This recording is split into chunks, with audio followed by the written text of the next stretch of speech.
Yesua HaMashiach yang ada di tempat yang maha kudus, di tempat yang maha tinggi, yang kami kenal di dalam nama Tuhan kami Yesus Kristus. Terima kasih atas kebaikan-Mu kepada kami semua anak-anak, penyertaan mulai dari pagi sampai sore, sampai malam hari ini. Engkau telah bersama-sama dengan kami, melindungi kami, membimbing kami, sehingga kami pada saat malam hari ini, kami bisa berkumpul, beribadah untuk memuji dan memuliakan nama-Mu yang di surga. Dan kami mengerti, kami ini tidak layak dan pantas ada di hadapan-Mu saat ini. Karena kami manusia yang berdosa yang sangat hina di tengah-tengah semua orang berdosa yang telah pernah hidup di muka bumi. Tuhan Yesus, banyak pelanggaran, kesalahan, dosa-dosa kami, baik yang sengaja kami lakukan maupun yang tidak. Satu pun, sekecil apapun, dosa kami tidak ada yang tersembunyi bagi-Mu. Kami mohon Tuhan Yesus, ampunilah kami.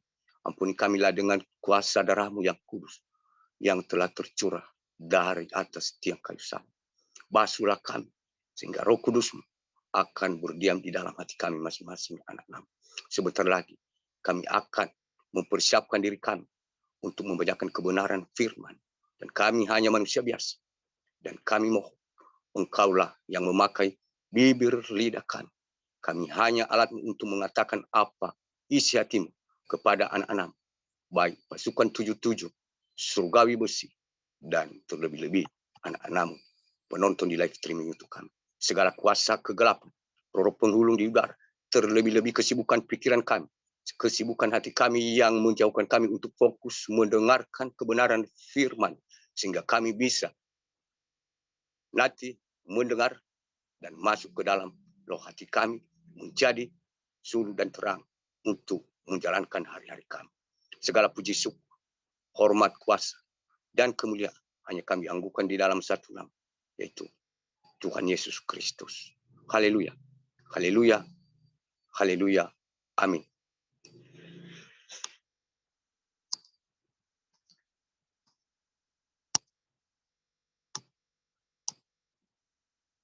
Bapak Ibu, yang menjadi firman Tuhan yang kita sepakati pada malam hari ini untuk memperingati kematian Tuhan kita Yesus Kristus atau Jumat Agung, kita kutip bersama dari Lukas pasal 29. Lukas 29 ayat 33 sampai yang ke-49. Jadi kurang lebih ya 15-16 ayat. Mari kita bacakan bersama-sama di dalam nama Tuhan kita Yesus Kristus. Dengan judul Yesus salibkan. Ketika mereka sampai di tempat yang bernama Tengkorak, mereka menyalibkan Yesus di situ dan juga kedua orang penjahat itu. Yang seorang di sebelah kanannya dan yang lain di sebelah kirinya. 34. Yesus berkata, "Ya Bapa, ampunilah mereka, sebab mereka tidak tahu apa yang mereka perbuat." Dan mereka mengundi untuk membagi pakaiannya. 35. Orang banyak berdiri di situ dan melihat semuanya. Pemimpin mengejek dia, katanya, "Orang lain ia selamatkan. Biarlah ia menyelamatkan dirinya sendiri jika ia adalah Mesias, orang yang dipilih Allah." 36. Juga prajurit-prajurit mengolok-olokkan dia. Mereka mengunjukkan anggur asam kepadanya. 37. Dan berkata, "Jika engkau adalah raja orang Yahudi, selamatkanlah dirimu." 38. Ada tulisan di atas kepalanya, "Inilah raja orang Yahudi." 39. Seorang dari penjahat yang digantung itu menghujat dia. Katanya, "Bukankah engkau adalah Kristus? Selamatkanlah dirimu dan kami." 40, tetapi yang seorang menegur dia katanya, tidakkah engkau takut juga tidak kepada Allah, sedang engkau menerima hukuman yang sama. 41. Kita memang selayaknya dihukum, sebab kita menerima balasan yang setimpal dengan perbuatan kita. Tetapi orang ini tidak berbuat sesuatu yang salah. 42. Lalu ia berkata, Yesus, ingatlah akan aku apabila engkau datang sebagai Raja. 41. Kata Yesus kepadanya, aku berkata kepadanya, sesungguhnya hari ini juga engkau akan ada bersama-sama dengan aku di dalam Firdaus. Yesus mati. 44. Ketika itu hari sudah kira-kira jam 12, lalu kegelapan meliputi seluruh daerah itu sampai jam 3. 45. Sebab matahari tidak bersinar dan tabir bait suci terbelah dua. 44. Lalu Yesus berseru dengan suara nyaring, ya Bapa, ke dalam tangan kuserahkan nyawaku. Dan sesudah berkata demikian, ia menyerahkan nyawanya.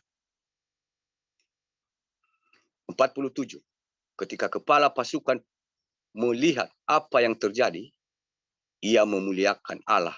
Katanya, sungguh orang ini adalah benar. 48.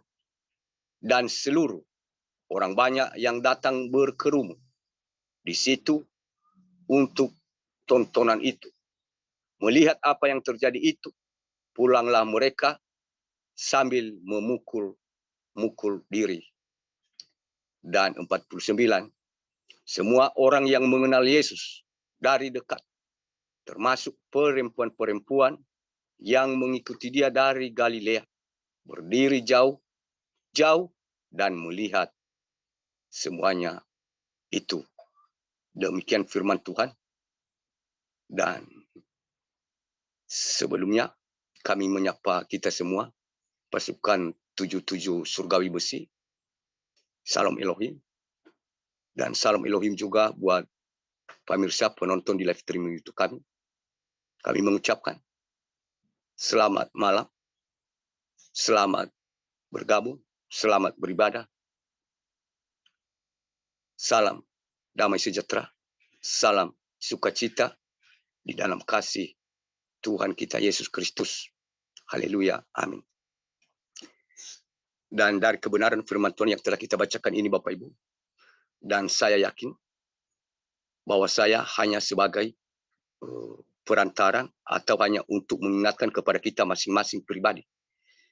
Kita semua anak-anak Tuhan sudah mengerti tentang kebenaran firman Tuhan ini, karena firman Tuhan ini tercatat dalam bukan hanya satu Injil, tapi terdapat ada 4 Injil, Matius, Markus, Lukas, dan Yohanes. Jadi mungkin salah satu di antaranya pasti kita sudah membacakannya masing-masing pribadi, seorang yang percaya. Dan secara singkat, yang kita bacakan tadi, Yesus disalibkan. Mungkin kita mengerti, seseorang itu sebenarnya baru dihukum, baru apalagi kalau dikatakan disalibkan, berarti ada dosa yang sangat berat, sehingga hukumannya nyawa, tubuh, dan jiwa.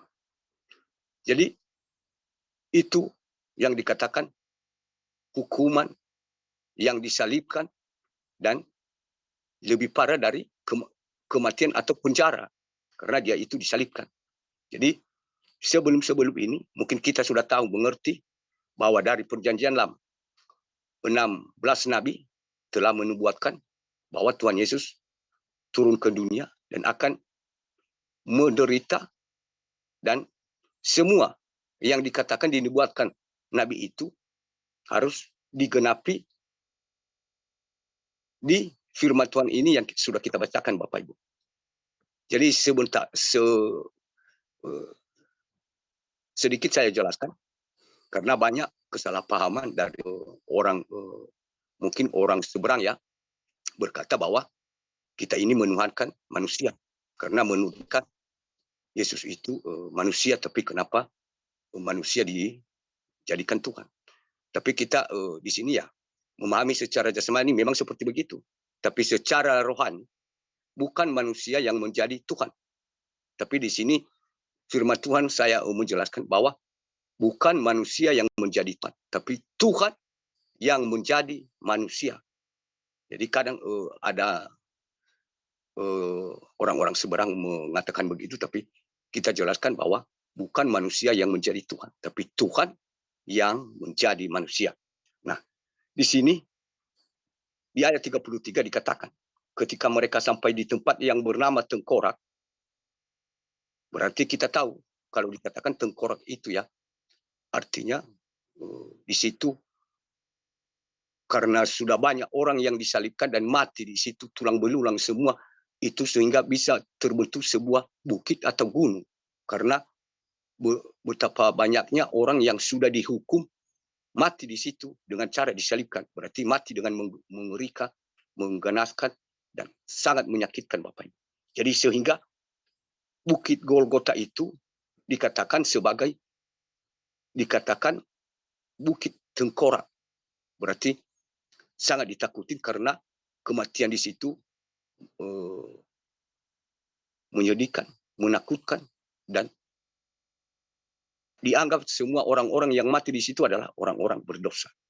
Jadi di sini Tuhan Yesus dibawa di situ karena dia dianggap sebagai penyesat seluruh umat manusia dan dianggap oleh zaman itu pemerintah secara kedudukan dunia ini, dan baik juga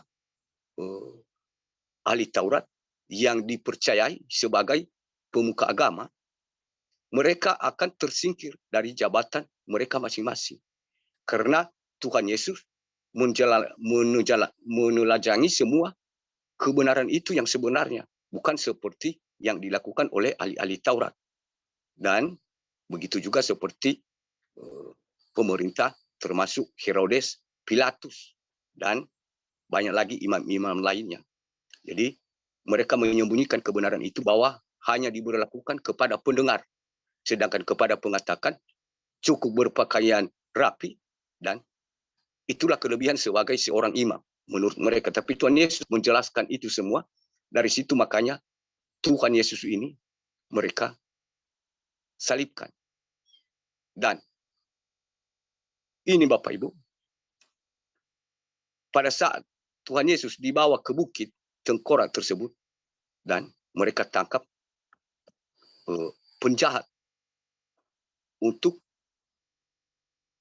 disalibkan di sebelah kiri dan sebelah kanan Tuhan Yesus. Artinya biar semua orang dicap bahwa Tuhan Yesus itu lebih kejam dari seorang penjahat. Jadi bayangkan itu Bapak Ibu, orang jahat di sebelah kiri dan kanan, dan di tengah di situ ditaruh Tuhan Yesus. Artinya dari sebelah kiri sebelah kanan itu lebih kejam lagi dosa Tuhan Yesus itu yang diperbuatnya menurut penglihatan secara manusia jasmani pada saat itu Bapak. Sehingga di situ kalau kita berbicara ya dari sebelum ayat ini, di situ banyak yang dikatakan kepadanya, dan kalau engkau Mesias, dan lepaskan kamu dari salib itu dan turunkan. Jadi itu semua untuk mengancam Tuhan Yesus. Kalau mereka anggap manusia biasa, pasti manusia biasa mengatakan begitu ya. Belum tahu siapa aku. Jadi Tuhan Yesus tidak seperti begitu. Dan sehingga pada saat itu pun yang disalibkan di sebelah kirinya, dia menghujat Tuhan. Dia mengatakan, dan kalau kamu benar juga Kristus, tapi lepaskanlah kita, selamatkanlah kita. Padahal dia tidak memahami, sedangkan Tuhan Yesus sendiri tidak bersalah dan disalibkan. Apalagi dia sendiri, sehingga yang sebelah kanannya mengerti bahwa dia pantas menerima hukuman yang disalib itu. Karena dia seorang penjahat dan mengerti bahwa Tuhan Yesus itu tidak bersalah. Jadi itu yang terjadi kepada Tuhan Yesus. Kalau kita berpikir di sisi lain, kenapa harus itu terjadi? Itu juga memang sama seperti saat ini Bapak Ibu. Pada zaman itu juga untuk menyatakan bahwa bagaimana Tuhan itu. Dia membuktikan bahwa dia maha pengasih, penyayang, dan pengampun. Dia menjelma menjadi manusia. Dan dia harus membuktikan bagaimana caranya untuk membuktikan bahwa dia itu maha pengasih, maha pengampun, dan maha penyayang. Kalau Tuhan itu hanya di surga, artinya Tuhan itu hanya menghukum saja, orang yang salah dihukum. Jadi bagaimana dia membuktikan bahwa dia itu maha pengasih dan pengampun. Jadi makanya dia turun ke dunia ini dan sekalian diberi kita contoh bahwa orang-orang yang dipakai si jahat pada saat itu yang memakai logika, pandangan secara jasmani, mereka tidak terima. Mereka tidak terima, bahkan mencari segala cara, sekalipun mereka seorang pemuka agama yang memimpin orang-orang kudus. Dan mereka memang melihat bahwa itu sudah tercatat. Dan mereka menolak bahwa Mesias yang sebenarnya itu bukan Tuhan Yesus menurut mereka. Supaya manusia ini juga angkuh apapun dia lakukan. Karena yang seorang ada di sisi pemerintah, yang seorang ada di sisi keagamaan. Jadi mereka bersatu, bergabung, dan bisa yang tidak bersalah bisa disalahkan. Dan yang bersalah bisa dibebaskan. Jadi pada zaman itu seperti itu kejadian. Jadi saat ini Bapak Ibu kesimpulannya, kita juga orang-orang beriman. Pasti kita akan menemui hal yang sama sebagai orang percaya. Dan kalau Tuhan Yesus telah memberikan teladan kepada kita, dari dia ditangkap sampai dibawa ke hadapan Pilatus dan disiksa, yang dilakukan Tuhan Yesus, dia bukan hanya berkata-kata, dia bukan hanya berkata dan mengikuti kehendak Allah, dan kita harus siap memikul salib, dan kita harus nyawa pun kita serahkan. Jadi Tuhan Yesus tidak hanya berkata-kata Bapak Ibu, dia membuktikan. Jadi kita juga saat ini diingatkan bahwa kita juga bukan hanya berkata-kata. Jadi kita disiapkan bahwa untuk menghadapi di kemudian hari ini Bapak Ibu terjadi. Karena ini sudah penggenapan 33 tahun Tuhan Yesus ke dunia dan disalibkan naik ke surga. Dan saat ini juga 33 tahun dia sudah ada di dunia ini. Dan bertepatan dengan di jalan atau dilakukan oleh orang zaman dulu, ahli Taurat dan pemerintah kepada Tuhan Yesus. Dan saat ini juga semua anak-anak akan mengalami hal yang sama. Jadi saat ini Tuhan Yesus bukan lagi disalibkan secara jasmani. Tapi Tuhan Yesus datang kedua kali bukan lagi menebus dosa manusia, tapi menjemput orang yang percaya kepadanya. Dan di sini kita ingatkan bahwa betapa jahat manusia pada saat itu. Dan karena dosa-dosa kita, pelanggaran kita, kita diciptakan sesuai dengan gambar Allah dan rupa Allah, makanya dia rela berkorban dengan kita. Karena kita yang melakukan dosa, dan dia yang disalibkan, disiksa, dihukum, dan lain-lain. Dan yang menjadi pertanyaan kita Bapak Ibu saat ini, apakah kita setia seperti orang-orang yang disembuhkan Tuhan Yesus, seperti Maria Magdalena dan banyak Maria lainnya dan Salome, untuk mengikuti Tuhan. Kalau kita perhatikan sementara ke-12 murid-muridnya kita belum tercatat ya. Mereka tidak ada mengikuti Tuhan waktu itu. Jadi kita diingatkan, jangan juga kita seorang yang percaya Dan ketika ada cobaan dan kita jauh dari Tuhan. Artinya bukan dalam arti kita mengikut seperti zaman dulu. Jadi contoh kita menghadapi masalah, terus karena kita menurut kita tidak mampu, terus kita tidak berdoa, kita tidak beribadah, kita tidak menyembah lagi. Berarti itu sama dengan murid-murid Tuhan Yesus yang ke-12. Mereka tidak ada di sana. Jadi kita diingatkan, sekalipun apa masalah kita untuk mengikut Tuhan, kita jangan pernah takut Bapak Ibu. Dan dengan kita menjauh kepada Tuhan, berarti kita itu sedang menyalibkan Tuhan Yesus. Yang kita perhatikan sekarang, kita ini posisinya di mana? Apakah pengikut Tuhan Yesus atau yang tiap hari, tiap perkataan, tiap tingkah laku kita menyalibkan Tuhan Yesus. Kalau zaman dulu hanya Tuhan Yesus disalibkan satu kali dan kita menyalibkannya dalam segala aktivitas kita. Itu yang kita tanyakan. Dan saya yakin pasti kita semua yang percaya tidak melakukan itu. Jadi kita diberi kekuatan setiap untuk menghadapi dunia yang saat ini sedang terjadi, menggenapi kebenaran firman Tuhan ini. Dan apapun masalah kita, jangan kita pernah menjauh dari Tuhan. Dan segala orang-orang seperti Pilatus, seperti ahli-ahli Taurat yang berkata kepada Tuhan Yesus dengan meminta untuk melakukan mujizat, baru mereka percaya, menghina, mengolok-olok, dan Tuhan Yesus hanya diam. Itu juga kita harus mengikuti jejak Tuhan Yesus. Dia sudah memberikan kita contoh. Jangan orang itu marah-marah, menghina-hina, dan juga kita membalas, dan terus kita berkata, saya ini kamu belum kenal ya, saya ini orang terhormat. Jadi Tuhan Yesus tidak pernah melakukan itu. Itu yang diajarkan kita, Bapak Ibu. Dan Tuhan Yesus selalu mengampuni mereka. Bahwa mereka tidak tahu, kalau mereka tahu, dan mereka tidak melakukannya.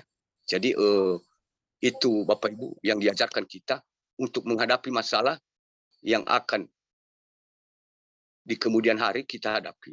Itu harus kita memiliki. Yang pertama, kita jangan pernah menjauh dari Tuhan Yesus. Yang kedua, kita harus mengampuni. Dan yang ketiga, kita jangan pernah mundur dan takut. Sama seperti Tuhan Yesus. Sekalipun kematian yang dihadapi. Pada saat Pilatus bertanya, engkau anak Allah. Dan dia sudah tahu, kalau dia mengatakan itu, berkata jujur, pasti dia dihukum mati. Tapi Tuhan tidak berkata, bagaimana ya? Yang penting, kalau aku berbohong tidak apa-apa, aku minta maaf nanti kepada Allah. Jadi, kalau benar-benar, ya kalau ya, tidak kalau tidak. Jadi, itu diingatkan kita. Atas kebenaran, sekalipun nyawa, taruhannya, Tuhan Yesus sudah memberi kita teladan. Bukan hanya dia berkata-kata, seperti ahli Taurat. Jadi, kita juga sebagai pengikutnya, saya yakin, pasti dengan kebenaran firman Tuhan ini, Roh Kudus akan menjamah hati kita masing-masing. Diteruskan di sini, secara singkat, dan ketika itu hari sudah kira-kira jam 12. Lalu kegelapan meliputi seluruh daerah itu sampai jam 3. Sebab matahari tidak bersinar lagi dan tabir bayi suci terbelah dua. Setelah disalibkan Tuhan Yesus, dan pada jam 12 Bapak Ibu, artinya kira-kira jam 12 lalu kegelapan meliputi seluruh daerah itu. Kegelapan malam, sehingga sinar tidak bersinar seperti malam hari. Jadi itu tandanya Bapak Ibu bahwa pada saat itu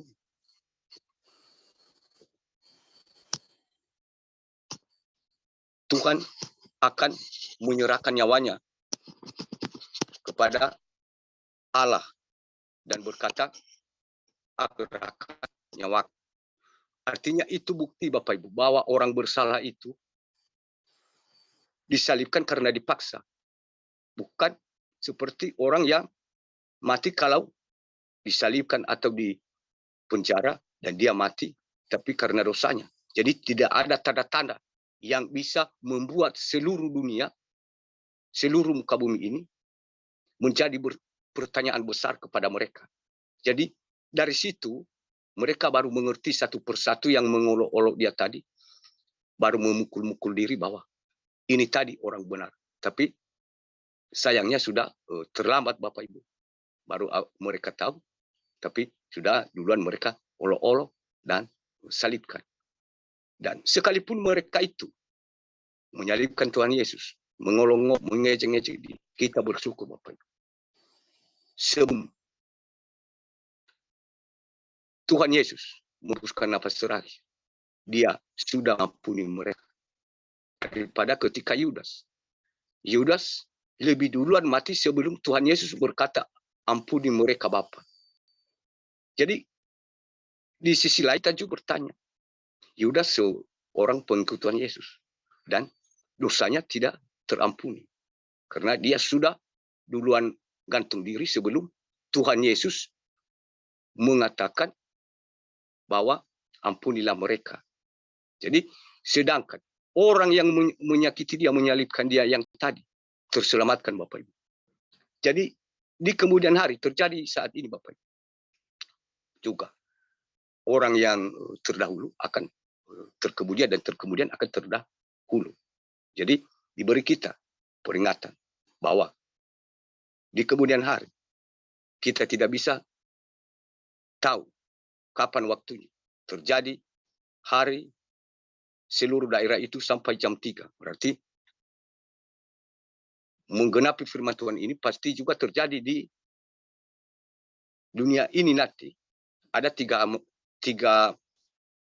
jam 3, jam 12, 3 jam berarti itu 3 hari 3 malam ya. Secara lambang terjadi kegelapan malam. Jadi itu nanti akan terjadi Bapak Ibu. Artinya matahari tidak akan bersinar di siang hari. Dan waktu itu manusia tidak bisa memprediksinya. Yang tahu hanya Tuhan. Tapi diperingatkan kita bahwa jika itu terjadi, berarti penggenapan kebenaran firman Tuhan ini akan tergenapi.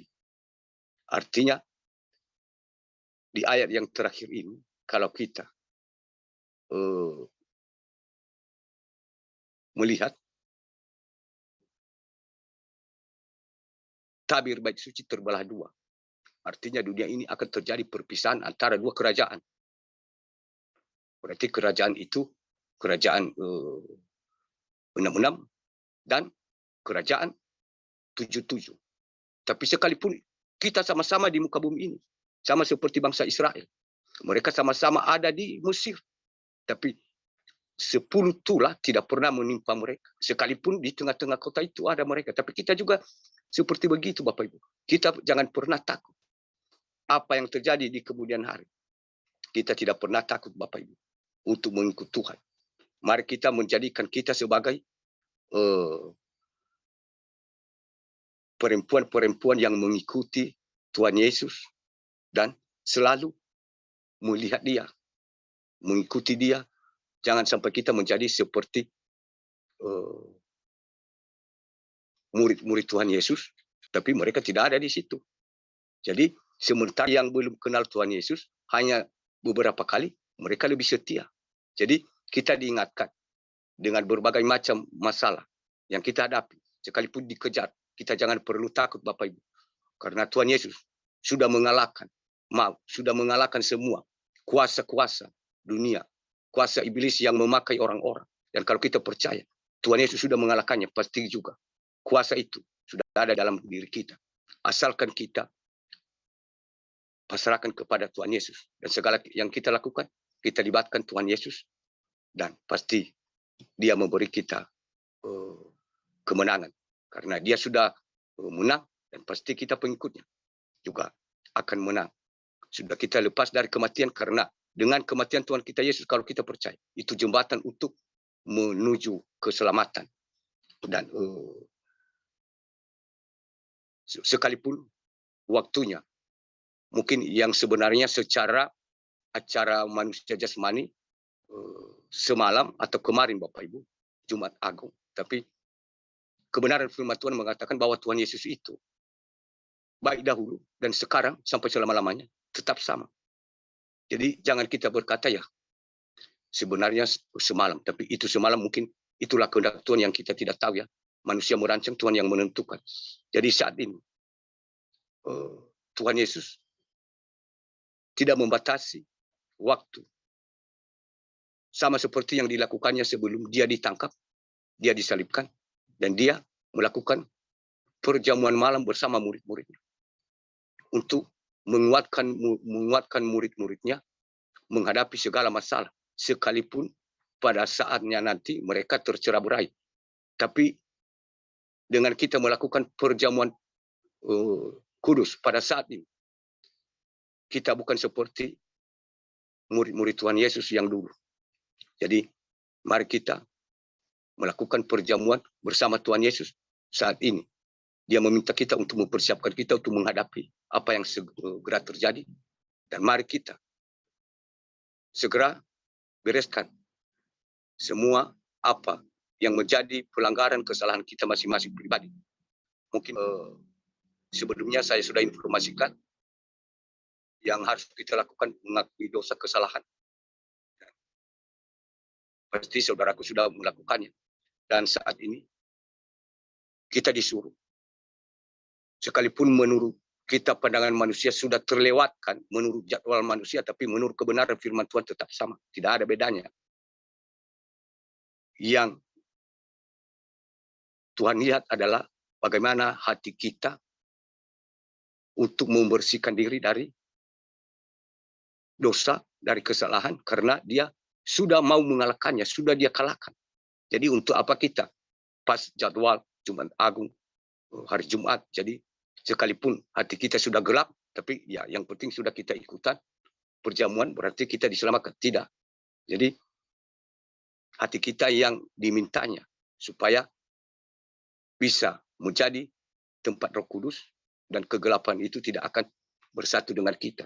Jadi kira-kira begitu Bapak Ibu tentang kesaksian kebenaran firman Tuhan ini. Dan kami mengerti banyak yang kekurangan secara manusia jasmani, dan biarlah Tuhan Yesus yang akan menampakkan kepada kita di dalam hati kita masing-masing. Dan sama seperti yang aku katakan, mari kita persiapkan hati kita dan kita masuk perjamuan kudus sama seperti yang dilakukan oleh Tuhan Yesus sebelum dia ditangkap dan dia perjamuan malam kepada murid-muridnya. Dan itu yang kita lakukan juga saat ini Bapak Ibu. Mari kita